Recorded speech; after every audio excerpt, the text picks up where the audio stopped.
Lonely Monk Productions. I don't know if y'all have heard Dancer by Idols yet, but yo, that's my Jawn!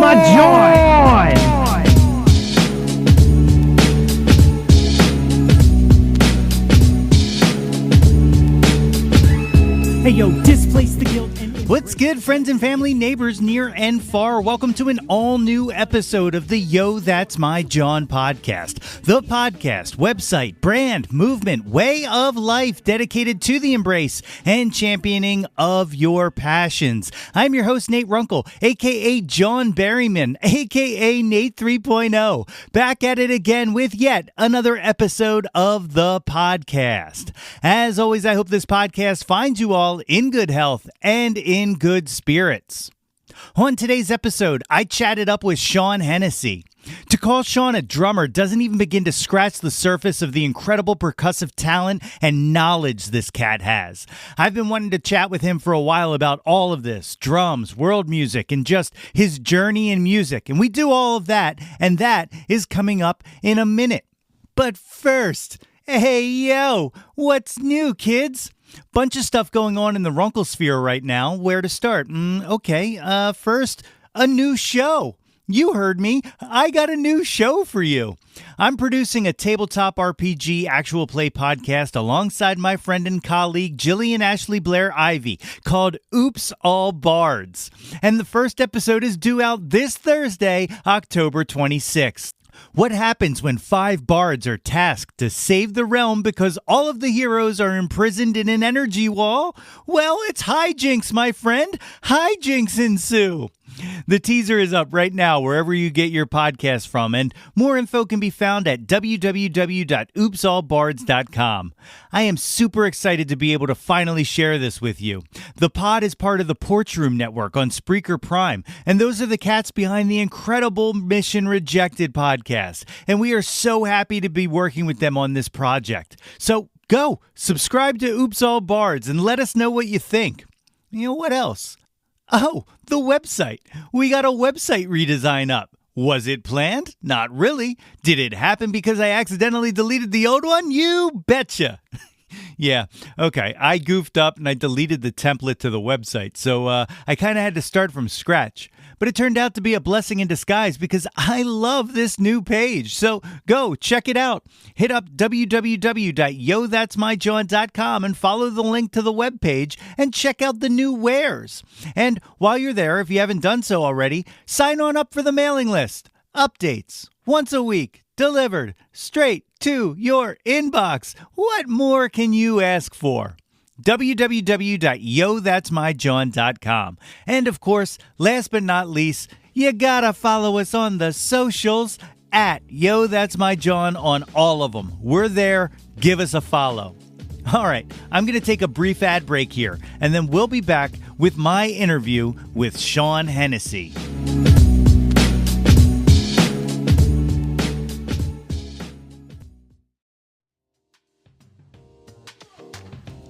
Yo, That's My Jawn is brought to you by Liquid IV. Guys, it is festival season. And you know me, I love a festival. And the secret to enjoying a festival is to stay hydrated. Liquid IV has you covered while you prep before, power through to the headliner, and recover after the weekend. Liquid IV hydrates 2 times faster than water alone with 3 times the electrolytes of traditional sports drinks. Man, I love Liquid IV. It comes in a convenient packaging, and it's tasty. When you see me at the Exponential Music Festival this fall, you know that I will have Liquid IV on me. And it comes in 12 delicious, refreshing flavors to keep your hydration routine exciting. All right, strawberry used to be my favorite, but they have this new one. It's strawberry lemonade, and it is a banger. 1 stick of Liquid IV in 16 ounces of water hydrates you 2 times faster and more efficiently than water alone. It's non-GMO and free from gluten, dairy, and soy. Liquid IV believes that equitable access to clean and abundant water is the foundation of a healthier world. So Liquid IV partners with leading organizations for innovative solutions to help communities protect both their water and their futures. To date, Liquid IV has donated over 39 million servings in 50-plus countries around the world. Okay, and you can get 20% off when you go to liquidiv.com and use the promo code YTMJ at checkout. That's 20% off anything you order when you shop Better Hydration today using the promo code YTMJ at liquidiv.com. Do it, and let's get our fests on. My guest today is a singer, a songwriter, and a Grammy-nominated percussionist. His two passion projects over the past decade have been Hennessey Bonfire, lush, organic, original songs soulfully rooted against the backdrop of world rhythms and sounds, and Lena Song, a genre-defying fusion of traditional and contemporary Afro-Cuban music, the likes of which have landed him on major Spotify playlists alongside world music icons. He performs regularly with a variety of notable national and local acts, including bassist Bakithi Kumalo of Paul Simon's band, Uprooted featuring Michael Glabicki of Rusted Root, Bollywood star Jeffrey Iqbal, Trinadelphia, Ryan Tennis, The Disco Biscuits, and our pal Don McCloskey. Folks, it is my honor to welcome to the show, Shawn Hennessey. Ladies and gentlemen, I am joined today by the great Shawn Hennessey. Shawn, thank you for joining me on Yo, That's My Jawn. Oh, man, thanks for having me, Nate. Really appreciate it. So I'm super excited to talk, and I always like to kind of talk to musicians that I like and artists that I like, and I always like to start things off kind of just really random things that kind of connect me to them. And for Cool. you, like I first saw you playing percussion for Don McCloskey, and then found out about the Hennessey Bonfire project, and you know, started checking out the albums and stuff, and I was like, oh my God, like, why are you sitting in the back? Like, get up front, my friend. Like, this is where it's at. But one of the great things of researching all of this is finding out that we have mutuals. And Cool. So we have a mutual in Zill from Pawn Shop Roses. Zill Fessler. Yes. Nice. Yeah, I played with Zill. I played with Zill with the Michael Glabicki band, and for a while. And do you know that guy? From Rusted Root. Yeah. And I haven't seen him in a couple of years since he stopped doing the gig. I actually haven't been doing the gig much in the last year or so, but we had some good times together. Yeah, That's Zill. awesome. And how do you know him from? Just through Pawn Shop Roses. My buddy Mike Cool. Walsh was their bass player for a while, for a good stretch, and then I know Nice. Paul and all those guys are great. Nice. Well, I want to see Zill. We had a really good time. Did you get a chance? I don't know if you got a chance to hear the Nick Perry and the Underground Thieves that he's playing with. That album's pretty dope. I know that. No, I haven't heard that album, but I do know about Nick Perry. I'm sure, and I've seen some videos. Yeah, Nick's doing really well, right? Like, Yeah. I imagine. Yeah, the band's doing really great. But yeah, I will put it on my list. Absolutely. Yeah, I've got to awesome. get into it. So let's tell all these folks a little bit about yourself. Where'd you grow up? Northeast Philly. Yeah. Yeah, Northeast Philly, man. Born in Ronhurst, moved to Brookhaven, and then when I was about 15, moved to Germantown, Okay. and then from there, up through college and all that, I left Philly and then came back. But the original roots, I don't really have the accent anymore, but I am a Northeast Philly boy. For sure. That's what's up. So when you were younger, like, what was playing around the house? What kind of music were you surrounded by? Oh, everything. My parents were avid. There's no silence in the house or anywhere. It was just like CDs constantly spinning.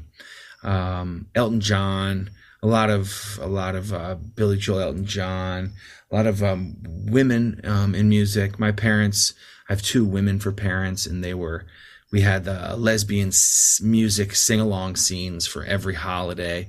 So it was like Christmas was, we had the Indigo Girls. I'm trying to put some stuff together. Carole King, Sean Colvin, whole Patty Griffin scene. it was just like, I mean, everything. James Taylor, of course, Breakfast with the Beatles. I grew up with Helen and Harvey in the morning, every morning. I don't know if you remember that. It's a while back, but they had their morning radio show. I think it was WMGK or something. Yeah. And so we grew up with Harvey in the morning, and so my mom followed Helen Light's career, like all the way up until when she retired, and huge fan of Helen, and I am too. But everything that my mom loved and Mary Beth loved, I loved. Yeah. And it's rich. It's a rich musical house. Lots of singing, lots of parties, and so I got to say, I mean, but it was mostly American music. It was mostly like it wasn't very like culturally diverse, like from other parts of the world. I moved a lot into world music later on my own, but it was American pop, folk, a little bit of jazz, maybe, but mostly American pop, folk, rock kind of thing. Yeah. Did you start playing music at a young age or 13? 13. Yeah, that's about what. 13. Got my first guitar, acoustic, Sears brand, and started studying the Nirvana Unplugged. Video VHS that I had, and just learned all those tunes. Yeah, I was big into grunge when I was in the early 90s. Yeah, I'm a 1980 born, so I guess I was like in my early teens when I was learning how to play all that stuff. Yeah. What can you remember the first song from that Unplugged that you could pull off? Probably Come As You Are, because that was the easy one. You need like two strings to play, for sure. But I was always into those Meat Puppet tunes that they had on those. I was always like, I want to learn how to play that. I was like, I never even think I ever looked up the originals. Like those were always the covers. And then All Apologies was another easy one to hack through. But I was definitely studying. After I learned a few chords, I was going back to the original Nirvana records and dying for an electric guitar, because this was just like a Sears brand guitar that you could hardly tune. Those rusty tuning pegs. And eventually, one Christmas, got a black Ibanez. Oh, nice. And then it was just never stopped playing that.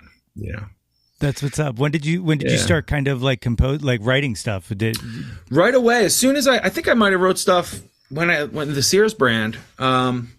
I remember the first song I wrote was about a TV show. It was just like about a character in a TV show. It had 3 notes, all open strings, called You, Sir. And I even, with my first band, I took that song. It was like one of the first songs we played as a band.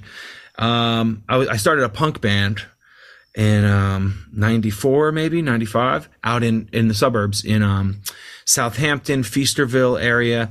I had some friends that I played ice hockey with, and I would go to their houses on the weekends. I found, you play guitar, you play drums, you play bass. Let's get a band together. And we were called Mooney, and we played at a lot of the youth centers and just wherever you could play as a teenager in the suburbs. And I lived in the Northeast, so I was on SEPTA, like back and forth constantly to Trevose, Trevose station. And yeah, that first song, You Sir, was like one of the first tunes Mooney played. And I was in punk into punk for a while. Did you ever get into any punk rock? I've been all. I like to say I've put my toe in a little bit of everything. Yeah, I had I actually have recently kind of rediscovered a bunch of my old punk songs in an old binder. Nice that you wrote. That I wrote, yeah. And like cool. Some of them like kind of go. So I've been like thinking about doing this like either acoustic punk album of just songs I wrote when I was a teenager, or putting like my old band together and trying to do it that way. But that's fun. Punk and hardcore, like I don't know what it is about adolescence and like kind of puberty and like just that, like it just kind of scratches an itch that just keeps building when you're that age. And like I was in, man, like American Legions all the time, and VFWs and all those kind of like right, exactly, basement gigs and all. Yeah. Well, Oh, sorry. Something just fell over. What was that? What was the Unitarian church that they had punk shows on downtown? Was it the Unitarian church? Is that what it was called? Yeah, the first Unitarian church. Yeah. Those were the days, man. I went to see. I love that. Yeah. I went to see Catbite there actually last November or something like that, and it was the what? first time. They're still having shows there? Yeah. Oh my god! And it was like the first time I went there in a very, very long time, and I was just like, oh, I'm too old for this. Like it's too close. It's too hot. I'm covered in sweat. We got to get out of here. Like I know.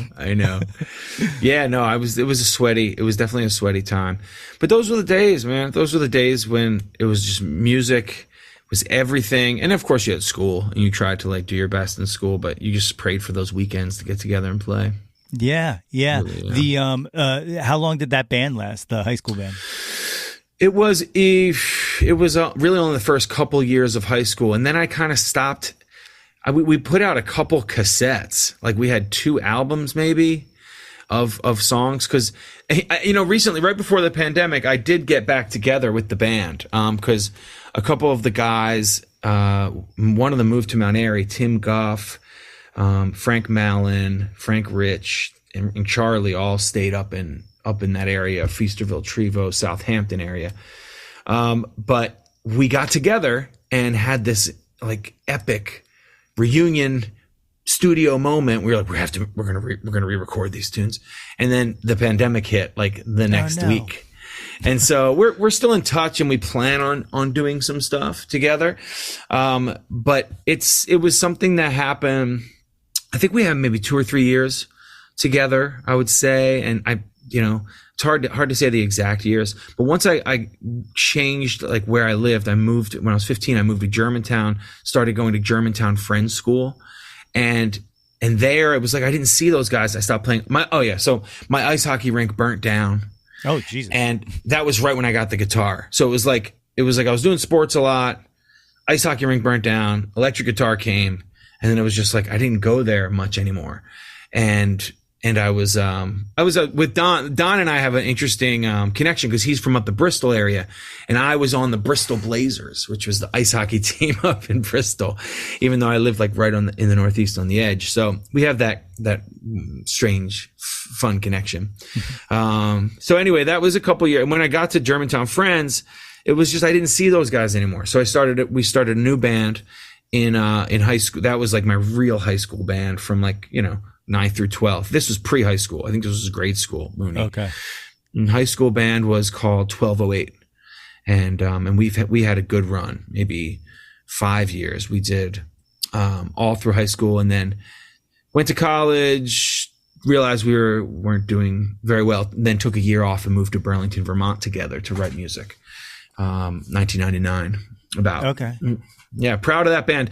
Members of that band, Dan Schwartz, who is Danny Black, who is in Good Old War. Andy Vick, who lives in LA now. He's like and in the entertainment industry out there, doing really well. And Eric Hickey, music therapist, now lives in Portland, Oregon. Best friends forever, always. Yeah. That's killer. So that the 1208 and the Mooney stuff, have you digitized any of that stuff and thrown it up on SoundCloud or anything, or? Mooney has been digitized there. I think there might be some online. 1208. Yeah. I was like an obsessive, collector of audio and media. And so I definitely, why have I not thought about doing, or maybe I never put it up and released it on Spotify or anything. But maybe I will. There is one Burlington show that I have live at Club 242 up in Burlington that I think, I should release that. Absolutely. Yeah. And it was 4-track days. I mean, it was like in the Burlington year that we did was a year of like incredible growth, as a person, as a musician, as a person. You're like living in this freezing winter, with like 4 dudes in an apartment that was for 2 people. And you're just like living every day, waking up, living, breathing music, writing so much.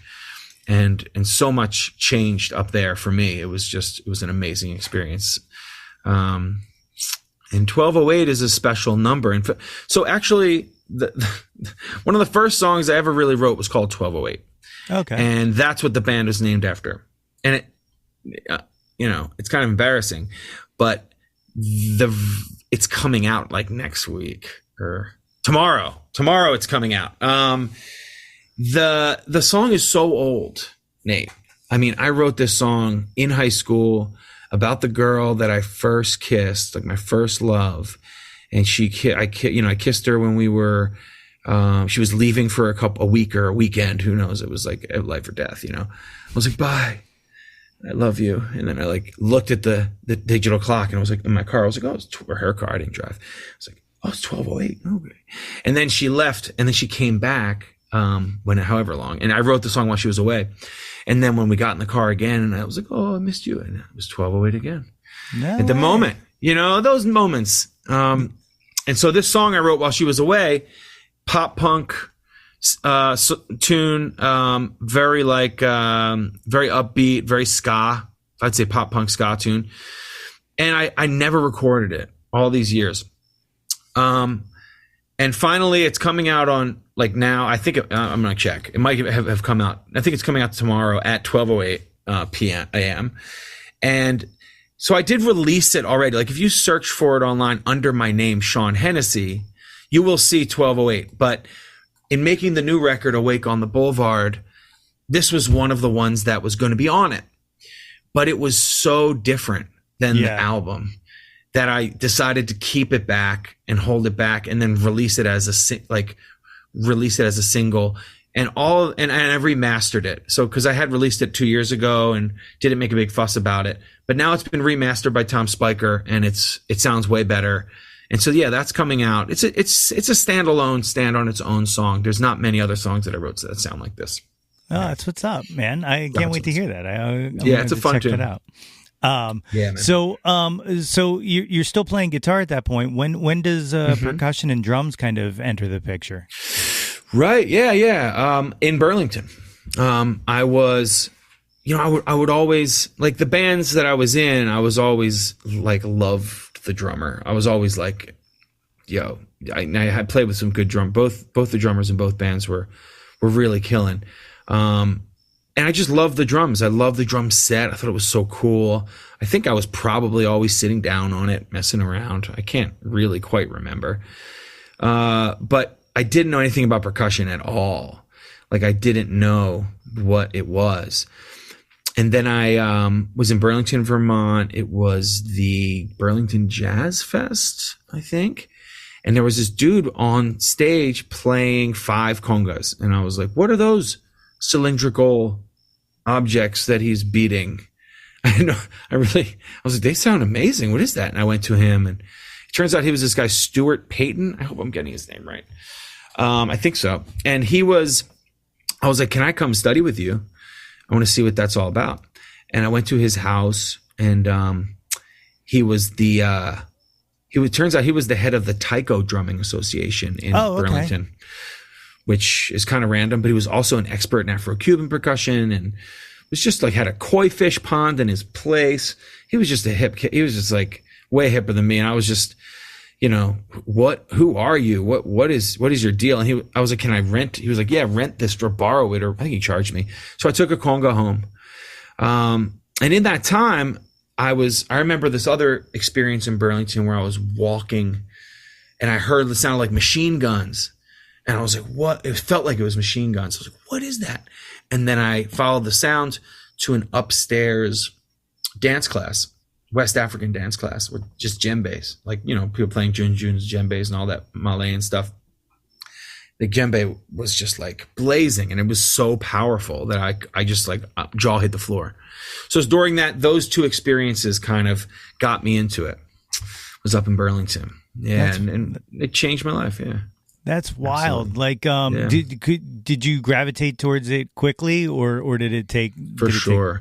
Yeah. For sure. I started practicing, but congas are like very hard to get a good sound out of it. So I took a few lessons, and then I kept practicing my slaps and I couldn't really get anything, got depressed, put it aside, didn't touch it for a while.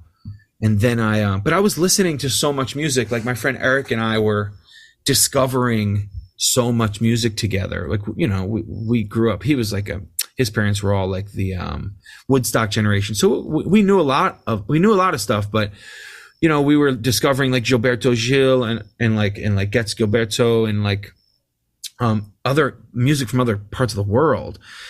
And we were living and learning about flamenco and different techniques of playing the guitar. And one day, you know, I went to a party, and it was after I kind of had put the conga down, and I was like, oh, I can't do this. And then there was 2 congas on a stand, and I was just kind of walking by, and I was like, bop! And I hit it once, and it made a sound that sounded like the slap I was supposed to go. And I just got these crazy chills, and I was like, I got to go. And I left, went back to the house, and I was like, okay, I'm going to do it. And I sat down, and it was just a dead thump again. And I sat there for like, you know, whatever. I did whatever it took to get that sound again. Yeah. So it was, once you get a feeling of a taste of the correct sound on a hand drum, whether it's you're using finger technique or slaps in Afro-Cuban stuff, it's just like, or djembe, it's like, you know, it's the most amazing feeling. And you can tell from one hit from anybody, again, one percussionist, if they have a good sound. You know, it's just something to do, and it's not like, you know, it takes time. Yeah. You know, there's something beautiful about world music that it's almost like I don't want to say like a Rosetta Stone for the soul, or for you know, just kind of the current of the soul. But like it's something that like you can play like some a world beat for somebody who has never heard it before, and they will find themselves dancing to it. Like it's almost like hypnotic in a way that I've never understood.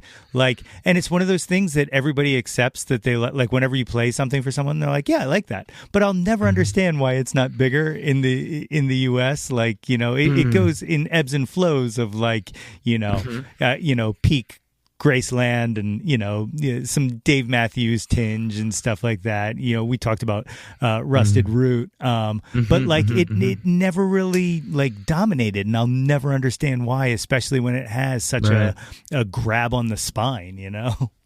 Right. Yeah. Yeah. No, and it's influenced in, you see, its influence is buried deep in there. When you say world music, it's a very broad term. And I was very, like in college. So after that year, like I dig what you're saying. After that year, I realized I didn't want to do this music anymore. I didn't want to live in a house with these 4 dudes anymore. And we all decided to go back to college. So because we had done a year, or most of us did. And that was when like my whole path completely changed. I went back to Emerson in Boston and Berklee School of Music and studied percussion with like some of the best dudes, you know, in a really special 3 years until I got my degree. And in that moment, you know, that period of growth was where you discover all of the like what you just talked about, like the depth of, because in the United States, it hasn't really taken off, or at least in, you know, the pop charts, or the top most popular songs in America or in Europe. And I wouldn't say in Europe, but everywhere else in the world, like, yes, world music, people, you know, music from different cultures, let's just say that is quite big, you know, in other countries for sure. Yeah. And, you know, it has to do with, because we're transplanted, you know, we're like a transplanted nation that's built on slavery. And, you know, it's kind of hard to be like, yeah, we're going to once again prop up this culture when we can't even really figure out our own, perhaps. But the groove, yes, it is everything that is like diasporic music is really intrinsically built into all of our pop music anyway. It's there, right? It's the clave, right? It's the sense of binary tension and release that's built into every loop you hear in hip hop, and every pop song, you know, in the world has a busy side and a more simple side. And it's just there, and it's built into us as humans. Now percussion itself can be it can be super deep. And I mean, I miss Shakti. Like I was out of town. Did you hear about that show? John No. McLaughlin and Shakti. They just did a reunion tour. It was at the Keswick. That's a whole nother style. Like there's just so many different styles, of world music. This is one that kind of defies what I just talked about. Of course, there's Eastern stuff that does not have clave based things. But when you get into like clave based things and you kind of study it for a bunch of years, you hear it everywhere. And it just deepens your sense of understanding of groove. You look at Quincy Jones's arrangements, like everything, you're talking about Headhunters, like everything has clave built into it. Every groove that has two sides and is evenly, that's in 2 or 4 or 6 or 12. But when you get into odd times, things change a bit. Question is, I mean, I'm just ranting at this point, but No, it's awesome. Your question was, why didn't it become super popular? And I would say that it did, but it's just more subtle, and it takes really deep listening and kind of understanding. Oh, like percussion is everything inside of everything has a part, everything plays a part. Those parts are interlocking. That comes from communal music making, where I'm not going to be redundant. I'm going to play a part that's slightly different than that fits with the other person.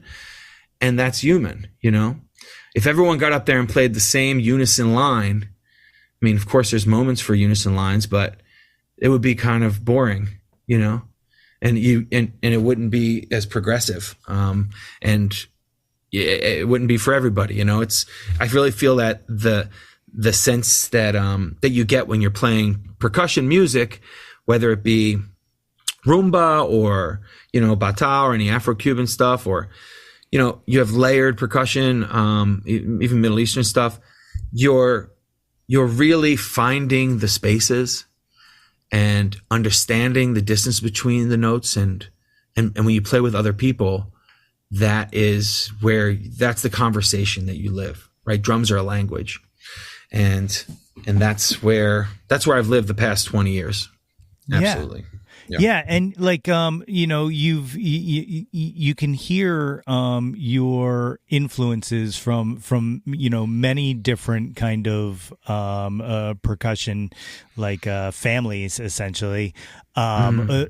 What was that, path like of kind of discovering like, oh wait, this comes from this and this, like, cause you're obviously, a deep student of it. By this point, so like, I guess what was the entry point? Like, where did you start? Well, the through line started, like, I guess I got back to Boston and was at Berkeley, and once I figured out how to do I was actually at Emerson College, and I was a DJ on the radio. I was studying audio engineering there, and I was basically on their big radio station called WERS, and I became, throughout those 3 years, I was like the one of the coordinators of the Jazz Oasis program and one of the coordinators of the Gyroscope, which was the world music program. And so I was like on the air, and it was a big station. It was the biggest college station around. So people would come through and I would interview them, and they would just pour this knowledge on me. I mean, people like deep people, Oscar Castro Neves, Toots Thielmans, like just Charles Lloyd. I have like recordings of all of this, all these crazy like legends basically coming through and straightening me out. Like I was just this kid learning. And then that was my Emerson education. So I was still studying a lot of percussion, but that was over at Berkeley. I was studying with the Brazilian guy, I can name him, the Ghanaian, Joe Galeota, Mike Ringquist. My main influence, and I would say like my guru was Jamie Haddad, who is Paul Simon's percussionist for, I guess, 20, 30 years. He, just one of the most, he's a highly revered player and teacher of like all types of rhythmic expression. You mention his name, it's like with Ciro Batista or something. You mention his name and people just go, oh yeah, Jamie.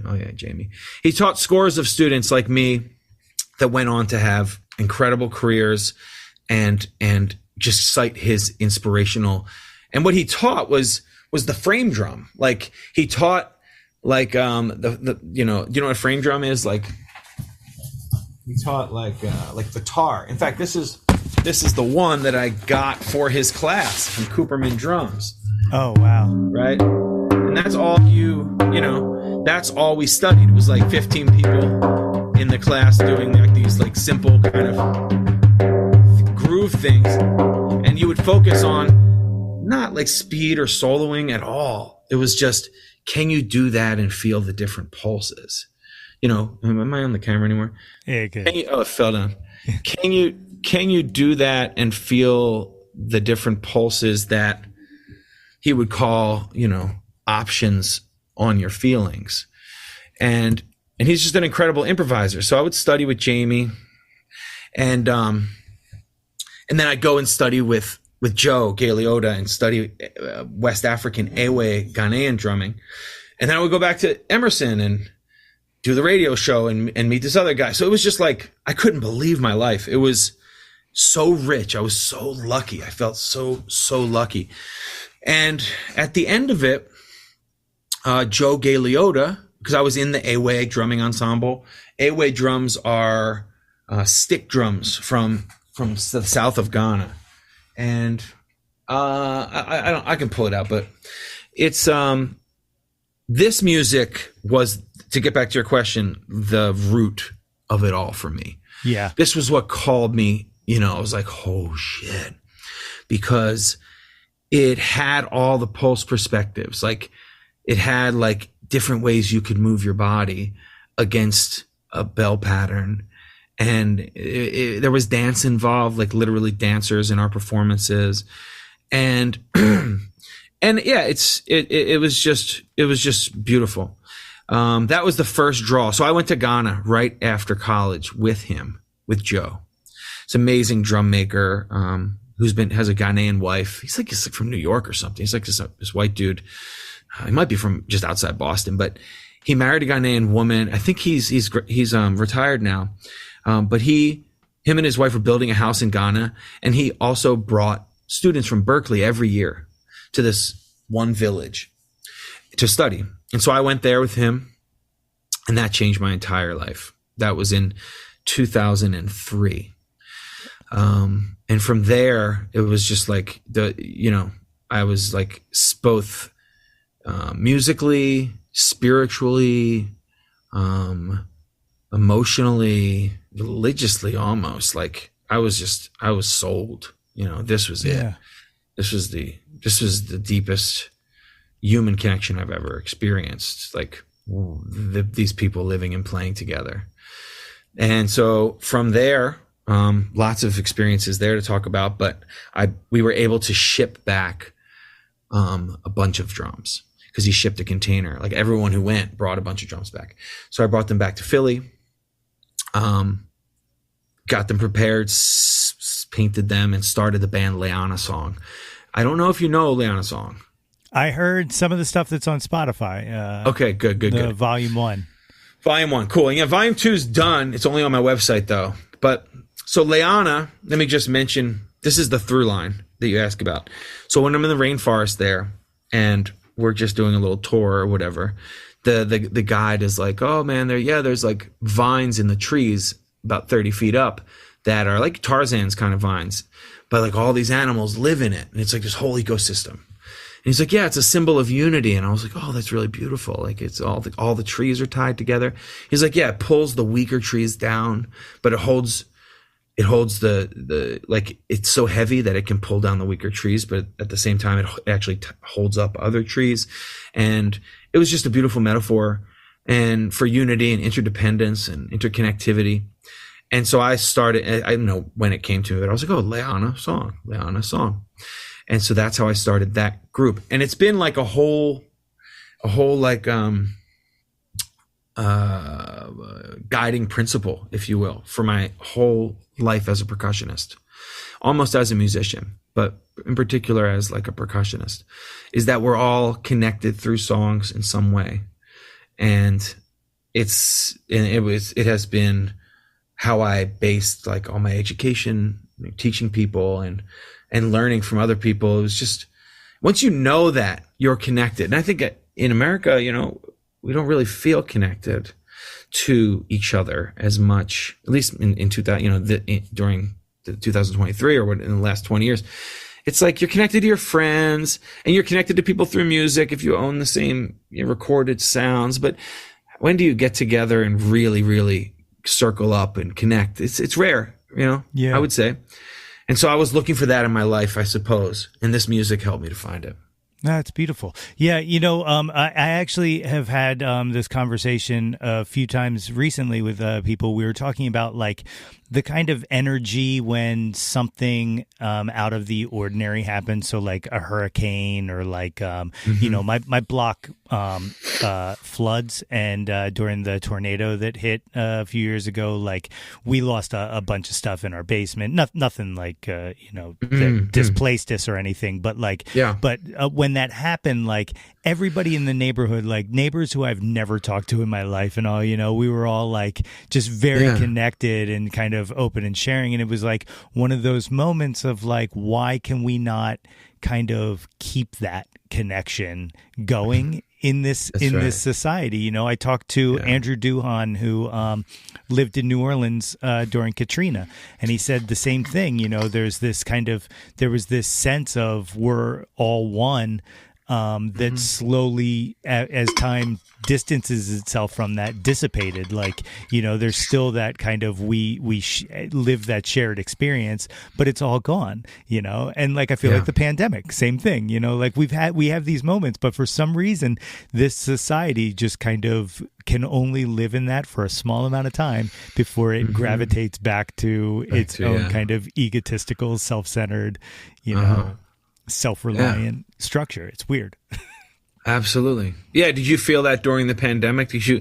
I know I did, you know, you got early. Closer to, the people that you're kind of stuck with, you get close to, you know, you really, and it's kind of nice, you know. It was really nice for a while. Even like, you know, I had mentioned I was doing live streams, like, you know, it was just one night I turned my phone on and was playing guitar down here in the basement, and then like 4 or 5 people watched, and then, you know, I was like, all right, I guess I'll do this next Friday, you know, if you want to join. And then it became like a thing, and it was like this, like it was almost more fulfilling than any show I've played with like hundreds of people, like, because we were all kind of just like in our homes, just kind of connected. And that was kind of what reinvigorated my love affair with music, and what birthed this podcast and me wanting to talk to other musicians and stuff, is because like something happened to I know it happened to me, but I feel like it happened to a lot of people where I feel like we started to appreciate music and musicians more, because there was the possibility that like, hey, we might not get another live show. You know what I mean? Like there was that fear for a while of like, is this it? Is this all, you know, did we waste it? And like, you know, and I cried actual tears the first live show I went to, like, just because I was like, man, I really didn't think I was ever going to be inside seeing, you know, music again. Absolutely. But like that connection, and you know, like you said, like specifically in very rhythmic music and stuff like that, with, you know, bands that are larger than like a 3-piece or a 4-piece, but not, you know, not excluding those, but like when you have all of these people kind of dialed in and communicating in the same kind of patterns, and you know, oh, you know, I see you don't have anything in this space, let me come color over here a little bit, and you know, like adding and layering, like that's that's the beauty, man. That's the good stuff. It sure is. Absolutely. Yeah. And when your life, you know, when your life depends on someone else's life, that they're going to do your life, or at least quality of life, depends on someone else, and someone is depending on you, you know, it seems that we're getting way further away from that, or we're depending on people that are not even in the same landmass. Right. Know, just to have the things that we want. And nobody really knows how to do anything anymore.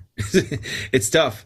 And so music was for me, it was like, I have to learn how to do as much as I can, Yeah. about that. And I felt that music was what would keep us drawn together. It was the only way I knew how to do it. Some people start a nonprofit. We almost did, actually. We were trying to. Leanna Song in Northern Liberties in so after in 2004, 2005, we started a band. And if people, they can look it up. There's some pictures of the group online, and we played at Ortlieb's. Do you remember Ortlieb's? Yeah. All the time. And we played there like once a month or twice a month for a bunch of years. And we would pack that place with like 8-10 people on stage. And it was just a ton of people in the really, really small place. And so what we would do is fuse the traditional Ewe Ghanaian drumming with Western instruments. So when I was in Ghana, we studied the Jeel, which is like a Ghanaian balafon. And I woke up, I had my guitar. I think I brought a guitar on the trip. I brought and so I was hearing them play in the morning, and I picked up the guitar, started playing in B minor. The Jeel is tuned to like a B major pentatonic. Sometimes there's like a little bit of a minor thing, so if you put a minor over it, it's kind of nice. And I did like a little chord progression that went along with the song that they were singing. And I was like, oh my God, just moving chords behind this song and coloring it differently. And it was just this moment where you're like, oh, that's what I'm supposed to do for the next bunch of years. So that's what Leanna Song really is like me taking and studying, not superficially, but studying these ancient songs deeply with as many people as I can on the planet. The songs themselves, and then finding different ways to harmonize them or voice them, and then creating experiences where we can all sing them, play them together, that are not necessarily religious, but are more like a secular situation. Sure. With respect to the religious. And I did get into that out of respect. But, we were mostly a party band and a cultural, I would say. We were playing the Penn museums, the art museums. We were playing cultural fests and things like this. And people were hiring us to bring a little bit of the world music, is basically what they would see us as. But the band itself was really just a bunch of friends getting together to love and appreciate and study something that wasn't like our own. Yeah. And I was the teacher because I knew the most. But then like Chucky, Chucky passed away, but he came and he was this, incredible master drummer, Chucky Joseph. He joined the group. And so eventually I ran out of things to teach. The Ghanaian stuff, I only knew so much. And I also was in love with Afro-Cuban bata drumming. So in all of those songs, really were the Orisha music was knocking me, it was pulling me in. And so that brought, speaking of which, here's an incredible drummer. That music, that Jawn was what really brought my spirit into it even further. And I'd say my musical mind as well. Like I was able to, and also I just didn't want to be like a regular dude sitting and playing the guitar. Like I wanted more. I had a deeper connection to a whole nother world of music, and I wanted to do different things. So I put, this was before Hennessey Bonfires. Yeah, this was just Leanna Song's first record, Orisha Love Songs Volume 1. So I took a lot of my favorite Afro-Cuban tunes, put different chords behind them, and self-produced this record where sometimes there's 10 people singing the chorus. If it goes in and out of the Ghanaian drumming and into the Afro-Cuban drumming, but it has some incredible, like really great improvisers on it. Brian Marcella plays piano and melodica on stuff. He's Ciro Batista's like right hand musician. Orlando Fiol, who was my main teacher of the Afro-Cuban stuff, plays piano on both volumes. And I mean, he was my main teacher. He's alive. He's a blind musician I say this only to color the fact that his other senses were just like, he was I would say savant. I hate to say but he was a master at so many styles of music: boogie woogie piano, jazz, classical. He played tabla. He played sarod. He played bata drums. Like, this dude was, and he moved down to, but I studied with him and got grants to study with him for 3 or 4 years, weekly. And he plays piano on the records. Jason Fraticelli, incredible Philly bassist, plays upright on it. And I'm really proud of that record. If anyone hasn't heard it, it's called Orisha Love Songs Volume 1. And then Volume 2 is a more recent one, and I'm going to release it in the next few months on Spotify. It's only on ShawnHennessey.com on the website, but it's more electronic. It's more like me overdubbing a lot of stuff, but it's not true. It's just too much to get into with one breath. That part of that was recorded in Cuba, and there's a whole nother piece of it that I just feel like I'm rambling, so I'm gonna stop. I love it though. No, man, it's awesome. No, it's like this. That's the beauty of this show, and that's like what I look for, man. Is like I look like you have a passion, and like it's to me that's what I want to hear. Like, I love hearing people talk about the things they're passionate about, like, because that's, to me, that, like, you can hear it in the music. Like, it's not just, like, hey, let me, and I'm not saying anybody does this, but like, hey, let me just put together a song for, a song is what it is. But like, there's love, and you can hear the love behind what you do. And I think that's absolutely beautiful. You mentioned teaching. You are at Germantown Friends, right? Yes, and have been. What was that like? Kind of going back to where you started. Almost. It was great. It's been. This is my 20th year there. Wow. It's been. I got right when I got back with those drums from Ghana and started Lay on a Song. I also started teaching kids at that school as an after-school program, World Percussion. I started the World Percussion program, and then it's just grown from there. Now it's like you can take it from 2nd grade all the way through 12th grade. That's cool. It was amazing. It was. I think they brought me in because they were doing some cultural stuff for the 3rd and 4th grade, and they just wanted a drummer, or I don't even know. Like I don't even know how the connection was made, but it has been the foundational. Like, it's where my educational heart, like, it's been my educational home of where I like can put my love for being able to have given this music to experience in my life, and to be able to pass it to a younger generation has been a dream come true.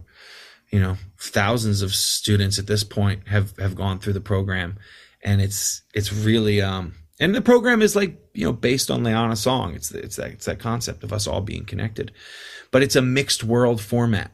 So the kids, we do 4 cultures. It's all diasporic. It's like West African drumming, Afro-Cuban, or just Cuban drumming. I'd say Caribbean as we, explore a little bit more, Brazil, and then the Mediterranean region. So we'll have all those specific instruments, 7 doumbeks, like a set of surdus, 6 congas, 5 djembes, and then like a bell rack and some shakers. And they all get together, and we like play some traditional stuff, but we mix some stuff up, and we'll play this rhythm from this place, this rhythm from this place, and I'll teach them what I know about it. We'll watch some videos about it with special guests come in. It's really been amazing, and they've been the school's been really supportive and helped me to develop the program over the years. So honestly, I teach what I love, and I teach what I do. I do what I love. So I can't ask for a better job. It's beautiful. It's awesome to be able to not just create, but also give back and kind of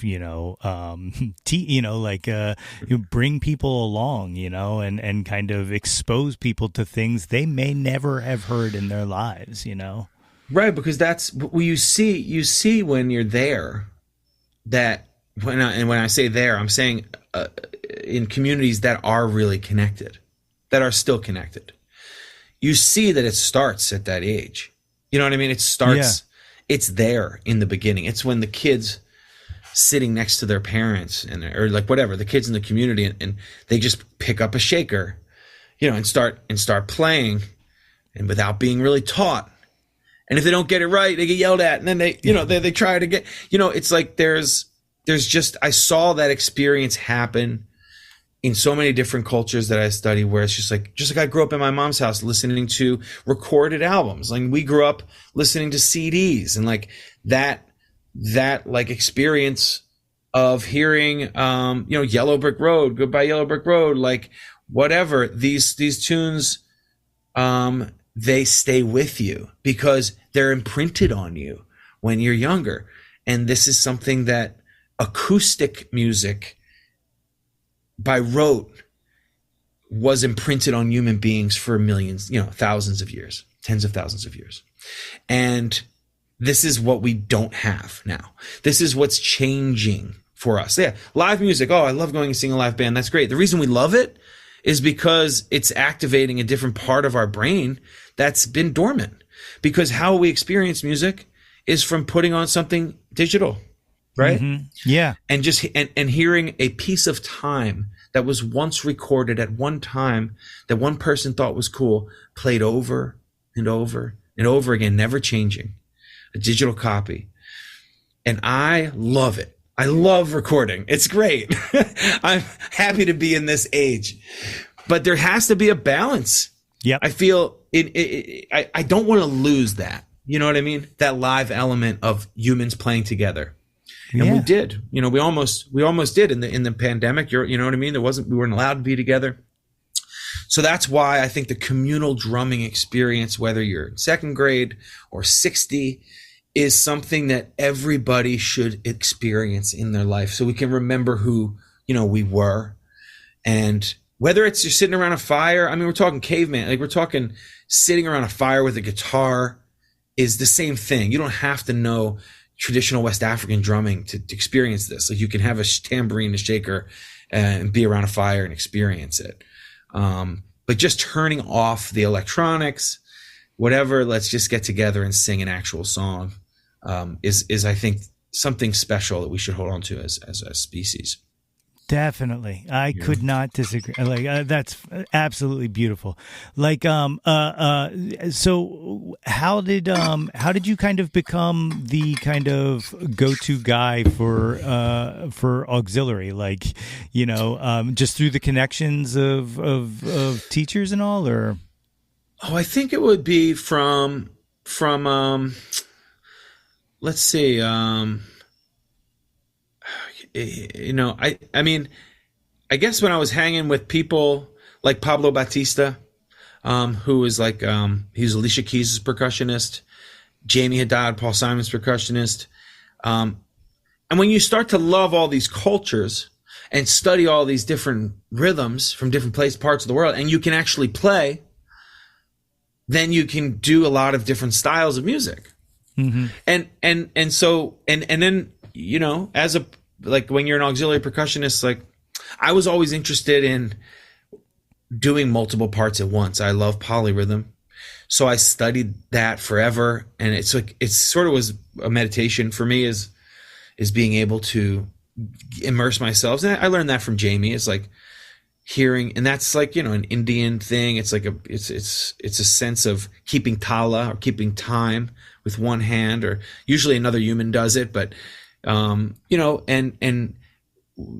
I always loved that, and I would always try to do too much, just to my detriment. Like I would lose the groove many times. But I was just too into it, man. I was just obsessed, and so I would say people would just ask me to play with their stuff, and I would, like, Leanna Song was too big of a band to really keep together. It was hard. Yeah. People moved on, and so I started playing as a sideman and played with a lot of different people. And I think it was also, the polyrhythmic. I was also an accompanist for modern dance at Temple for a bunch of years, and that helped me to kind of put together the four-limb independence thing. But then you just meet people when you're out playing. that you just know Philly musicians. It's a small town. Yeah. You just meet people in New York and Philly, and then some of those people go to LA, and then you know someone in LA, and then you go and so people, and if you can tour. Before I had kids, I was able to tour more. You don't really want to when you have kids as much, because you just Sure. like, man, I don't want to be far away. But yeah, I was able to travel the world with percussion, with a lot of different groups. And I mean, but the whole time, Nate, I was doing guitar, writing songs, and gigging as a sideman, like probably equally. Yeah. Like I was just doing it all equally, like around the like jack of all trades, but like just sort of making money when you can. I don't know how to say it. It's like I was like, yeah, okay, I can do that gig. Oh, that's okay. Let's do that. From Bollywood to Brazilian stuff. I was playing drum set, guitars. I don't know. And then more recently, in the last 5 years, some like bigger sort of gigs I played was with Uprooted, Michael Glabicki, and Bagiti Kumalo. I play with him, and I'm a big part of the Graceland band. And then with Don McCluskey, which has been really fun. I don't know. It's about the hang, really. It's about like, do you get along with the people, and can you make it better? You know, can you make the music better? Yeah. By what you do, and can you listen? And can you make decisions on the spot that serve the music? It's always going to come back to being able to serve the music. And if you can do that successfully, I think your phone's not going to stop ringing, in a way, you know? And that's what I learned from Jamie, is like, it's really not about that little solo you do in the middle of the set. You know, it's about the other 85 minutes where you're grooving and making the drummer sound better and making everybody play at a higher level, because you're more tapped into the groove that helps everybody else feel relaxed and improvise, being able to improvise and express themselves, and even sing the same thing they sang the song that they wrote in 1995, but when they play it with you, they feel, oh wow, it has a new kind of life to it. And that's what I always try to do, is just listen and say, how can I help this song to, you know, to have more life, or to get better. And that's it, man. That's what I try to do. You know, you'd mentioned earlier about putting 1208 up under your name, and then Right. you know, you also got Bonfire and Leanna's song. How do you let the music kind of dictate what project it's going to kind of be, or Yeah. Yeah, good question. That's one of my hardest branding issues, is that Hennessey Bonfire is, the first album came out, and I came up, and that name was essentially, it came from I was leading a drum circle bonfire for a Jewish Lag BaOmer festival in Northern Liberties that the Rockin' Rabbi or something was playing at. And whoever put the flyer up all over town, it said, Shawn Hennessey Drum Circle Bonfire. And I just thought it was hilarious. So I was like, that's the name of the band, Shawn Hennessey Drum Circle Bonfire. And then eventually it became Hennessey Bonfire, because that became my like temporal, for lack of a better word, like earthly pursuit of expression, where I wanted to write songs about my experience, like me and you, or my relationships, my like human connection to the guy from Northeast Philly that, you know, grew up on grunge and, you know, had lesbian parents and, you know, recovering Catholic with like, big hair or whatever. This is my thing, the songwriter in me.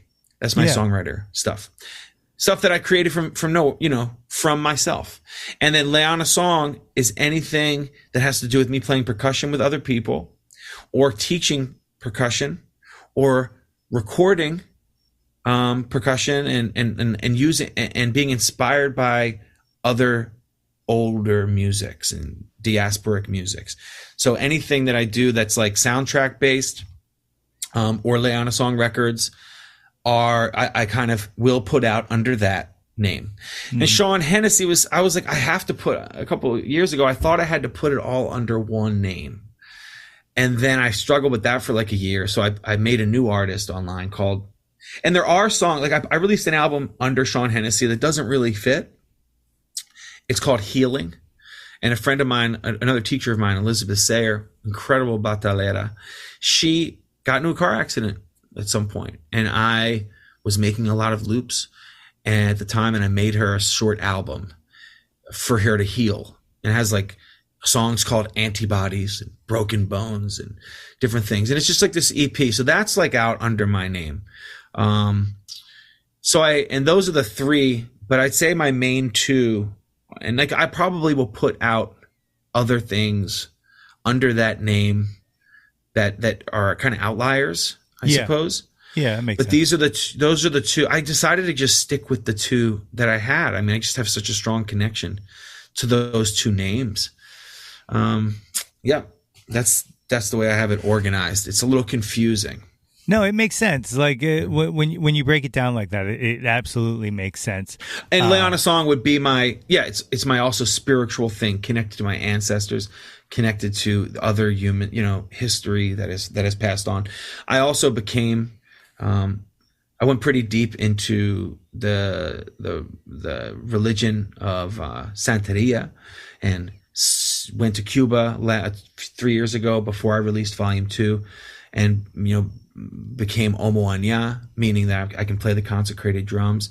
I do play ceremonies in Philly, and not as often as I just can't do it as often as I'd like. But I am a ceremonial drummer in the Afro-Cuban tradition, and that is not because I just want to be cool.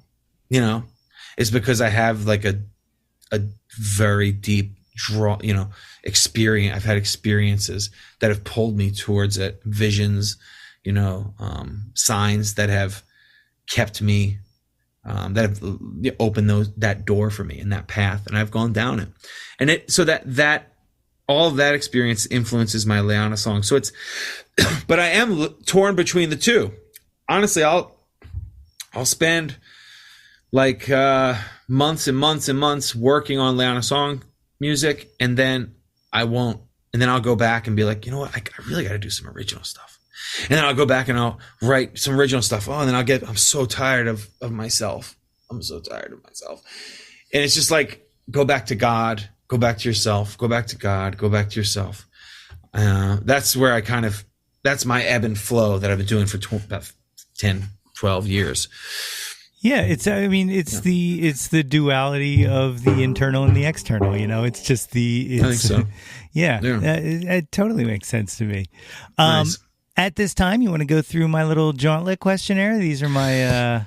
Let's do it. These are my special my special boys. Oh my God, you gave this to me.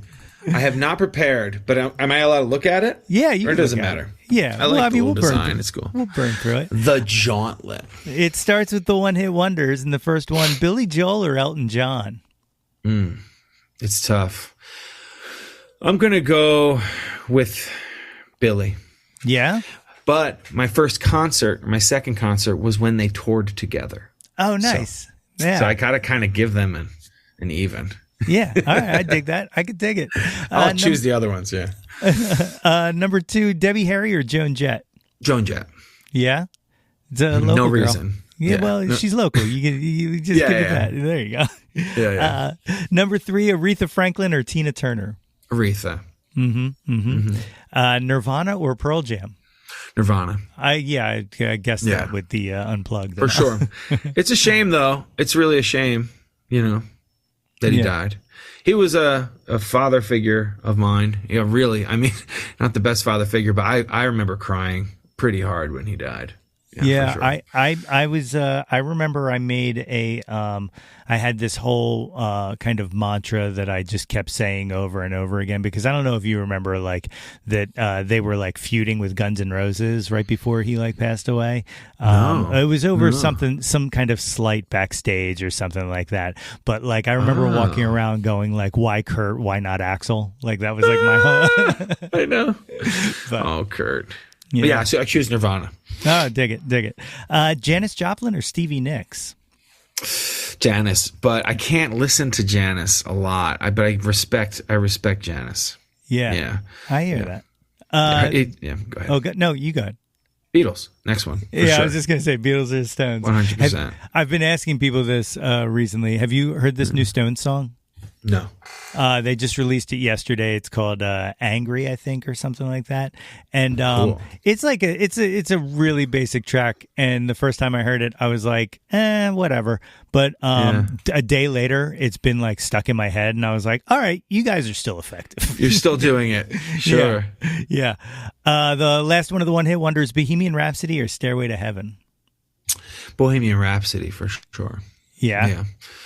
Yeah, I think that is yeah, absolutely. I don't know how to describe it, but yeah, they're both mammoth tunes, and they both deserve their respect for sure. I think I can actually play Stairway to Heaven where I can't play Bohemian Rhapsody. Yeah, yeah. So that's kind of but I still would choose Bohemian Rhapsody. Dig it. The next section is the top 10 countdown. As I said, you can use Jawn to be whatever you want it to be. Number one, what was your first Jawn? What was the first thing you were obsessed with when you were a kid? Oh, it can be whatever I want. The Yeah. top 10. Oh, interesting. Wow. I would say first Jawn was probably ice hockey. Yeah. Yeah, What position hockey. did you play? Hockey. I was left wing.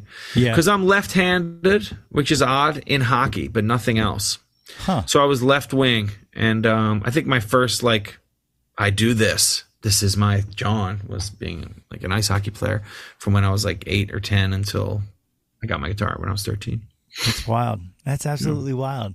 Number two, what's your current Jawn? What are you into right now? Ice hockey, actually. No, I did get some gear, and I did play a couple weeks ago, and it is not as easy. No. It is a hard sport, but I would say my current Jawn is my family. Absolutely. I have my two daughters, 5-year-old Aya and 10-year-old Belle, and my wife Iris, and we live here in Mount Airy, and that is my Jawn. This is my Jawn. It's absolutely beautiful.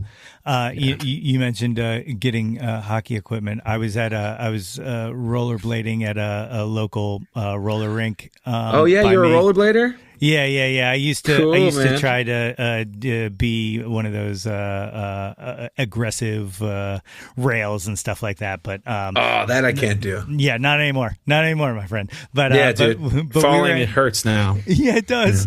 Yeah. But healing from it takes a lot longer. But we were at a local rink, and there was a stick that somebody had left behind, and a indoor or a roller puck. And I picked it up, and I started trying to play for the first time in probably 30 years or something like that. Yeah. And I could not pick it back up. Like I was just like, I swear I used to be more coordinated than this, but I was losing that puck left and right, man. Yeah, roller hockey is so fun. I mean, if you do ever, rollerblade up around here or whatever, let me know in Mount Airy. Yeah. I don't go rollerblading with people, but I am teaching my kids to rollerblade, and it's fun. I think it's really good for you to learn how to have that sort of balance, man. Yeah, I used to. I mean, that used to be my mode of transport. Like, I didn't get my driver's license until I was like 31, and I was like, I would take my blades everywhere, man. Like, take them take the train somewhere, and then just throw the shoes in the backpack and take off. But yeah, no, I can dig that. Yeah, man. Number 3, what was your first concert? Oh, I believe it was Joan Armatrading. Oh, hell yeah. Yeah. I believe it was that. But one of the earlier ones I remember was this Billy Joel Stormfront concert, where he actually had a helicopter on stage. Hell. Like he had, it was the Vietnam song. Yeah, Good Night Saigon. Good Night Saigon. It was just like, yeah, there was a helicopter on the stage. Wow. I think in my brain. But first one was Joan Armatrading, I think. I'll have to check with my mom. That's awesome. I just I forget which album I just picked up on vinyl. I found it at a used bin, and man, she is just still going strong too. Just really powerful. Yeah, really. That's crazy. Yeah. Oh wow, I should check that out. I had no idea. Oh man, it's great. It's great. Number 4 was the last concert you were at. Oh God, you're gonna hate me because I don't really remember because I do too many concerts. Yeah. Yeah. But I'm going to remember one. Last concert I can really, it's popping into my head. Well, I'm just going to give a shout out to The Slip. I don't know if you know those guys from Boston, some friends of mine. I saw The Slip at Brooklyn Bowl a while back. Honestly, Nate, I need to get out more. Some more concerts. I need to get out more. But cool. Yeah, actually, if it comes to me in the next few minutes, I'll say it. I know I have been to a couple, but it's really funny you say that because I go to so many shows too that when I ask this question, I'm always like terrified that someone's going to ask me because I'm like I don't remember. Like I think honestly, like actually the last show I might have seen might have been you with Don at the Concert for the Stars a few weeks ago. I think that might be it.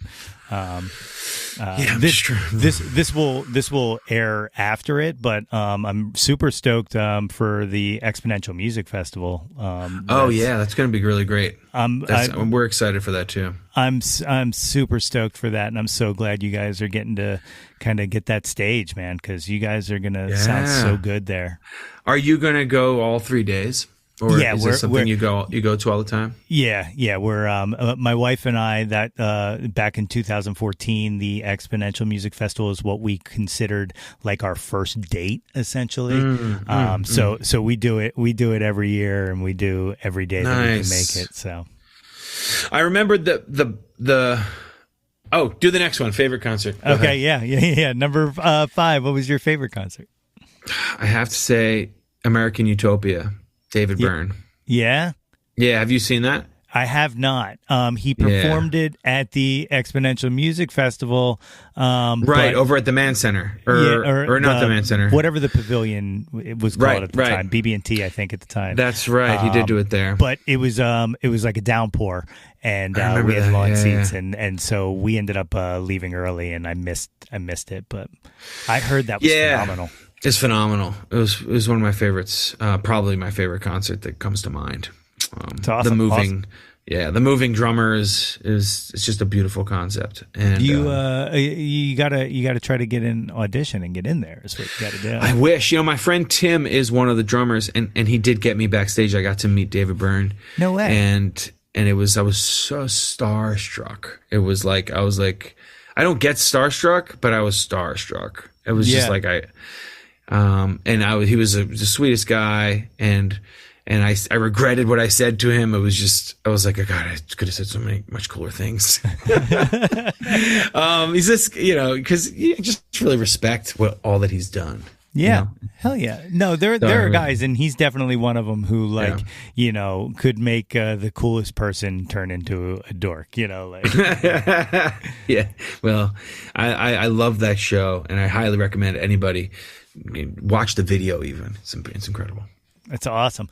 Number 6, who have you never seen live that you wish you would have? They can be living or dead. What's going to say? Radiohead. Yeah? Yeah. I'm going to see them. I've never seen them. Have you? No, I haven't. Yeah. I've had a chance, I want to say around Pablo Honey. We were supposed to go to a show, but something fell through or something. But I've still have never remedied that, man. Like, yeah, they are I think they might be number 10. If maybe, but they are, they are the mainstay in my collection of what I listen to.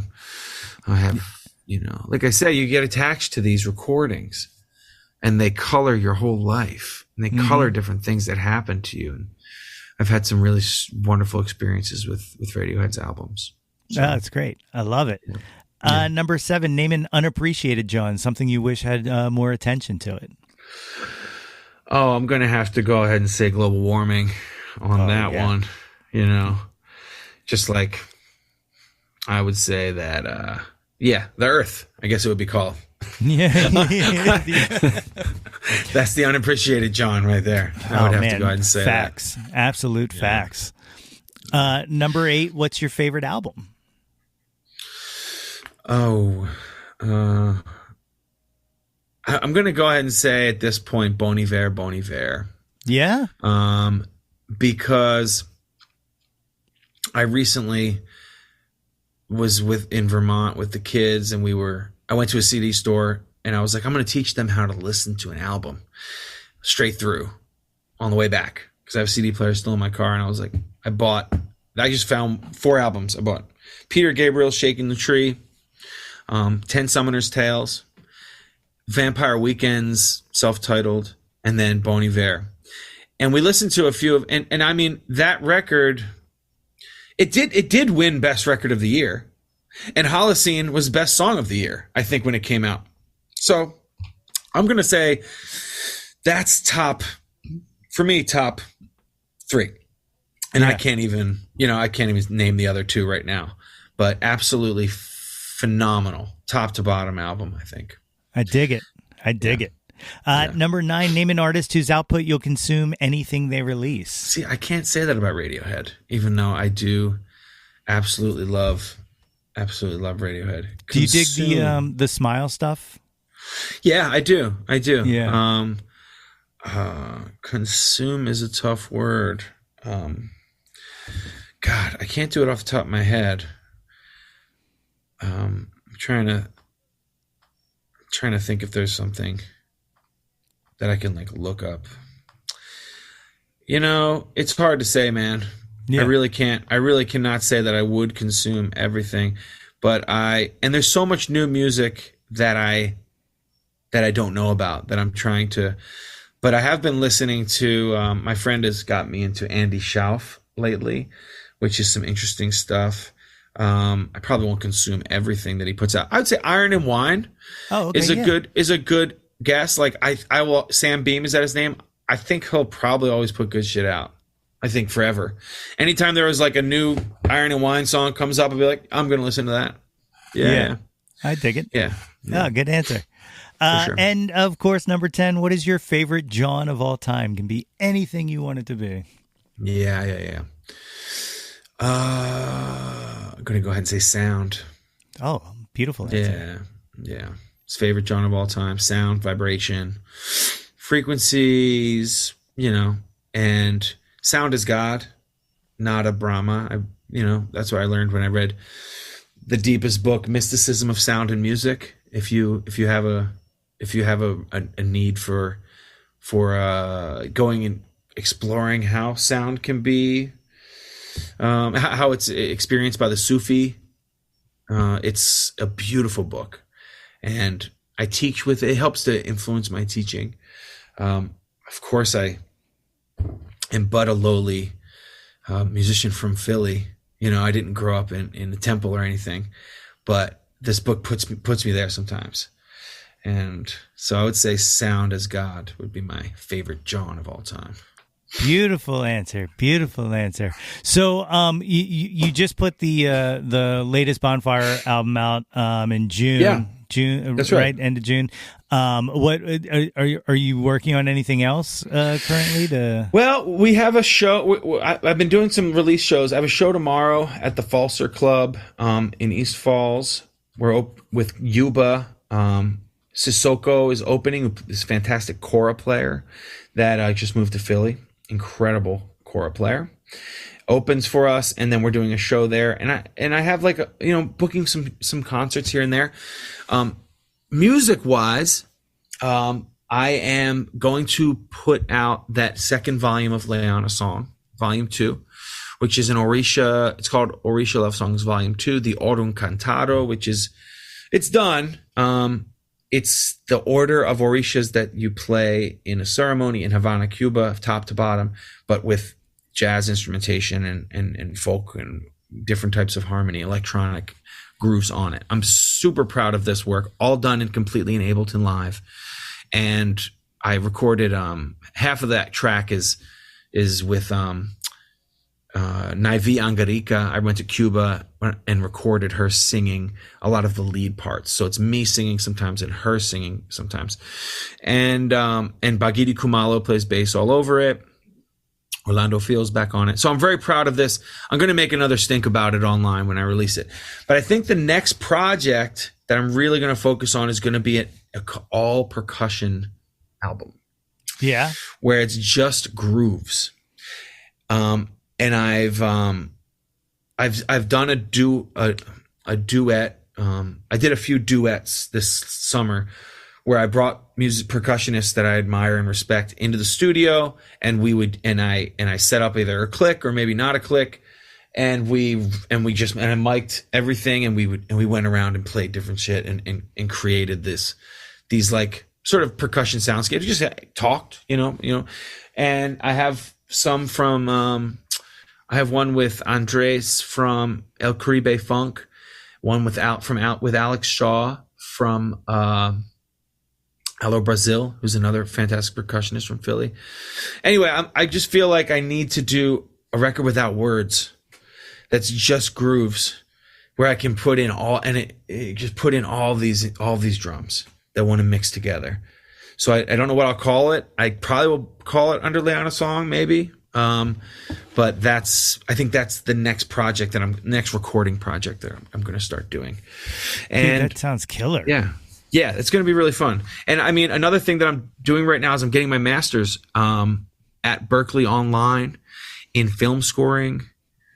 It's a combination. It's called Interdisciplinary Music Studies. It's film scoring, music business, music technology, and songwriting. So it's this amazing program. I'm my second year in, and I'm starting to write music for film and do sync and all that. That's cool. You know, that was actually something I was going to ask, was if you had ever been approached to kind of do a soundtrack or anything like that. Oh, the only soundtracks I've done have been live installation art, like with live video for like festivals that are at live performance with dancers and stuff. Yeah. But I don't know what people are waiting for. Like, well, you heard it here. Give them a call. I'm ready to do it. And I'm excited about all of that. And I really thank you for calling me. I know we probably went over a lot, but thank you so much, man. No, man, it's beautiful. So if these folks want to track you down, what's the best way to get all your goods on the internet?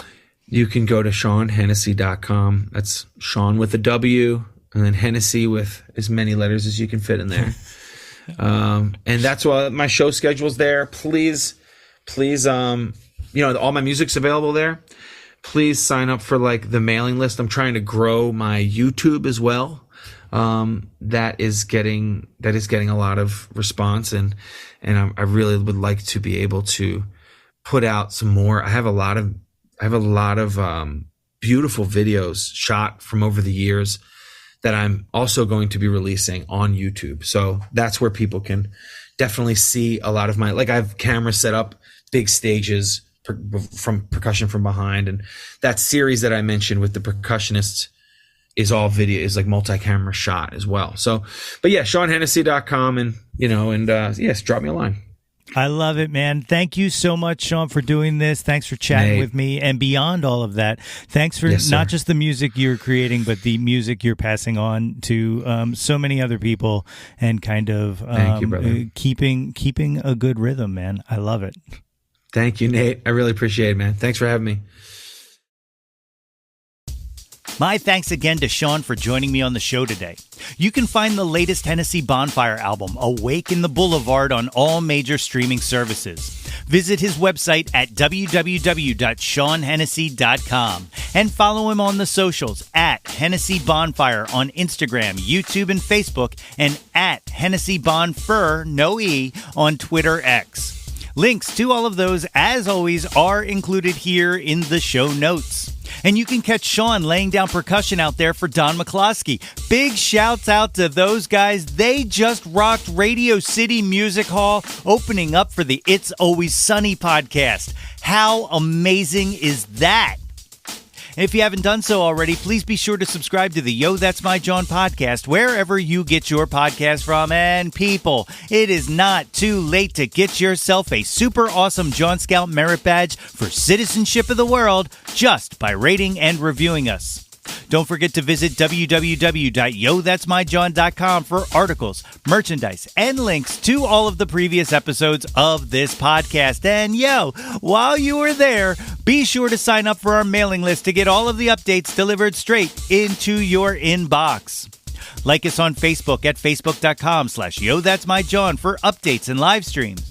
Follow us on Instagram and Twitter X at Yo That's My Jawn, and search Yo That's My Jawn on YouTube to find the Yo That's My Jawn YouTube channel.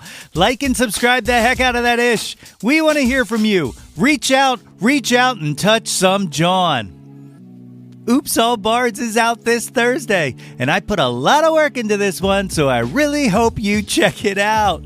Blue skies. Until next time, everybody. Hey yo, displace the guilt and embrace the pleasure. Your taste in music doesn't have to be... Yo, That's My Jawn is a Lonely Monk production, written and produced by yours truly, Nate Runkle. Theme song by Phil Tyler Music featuring Nate 3.0. Special thanks to Fox Run Brands, DX Ferris, Andrew Scott, Natalie Runkle, and the incredibly brilliant and wickedly stunning Katie Daubney. If you or anyone you know has any ideas they would like to share or any guests they would like to hear on the podcast, please feel free to reach out to us at yothat'smyjawn@gmail.com. Or you can leave an audio message for us and possibly hear yourself on a future episode by visiting anchor.fm/YTMJ/message. Until next time, be sure to displace the guilt and embrace the pleasure and shout to the world, yo, that's my Jawn.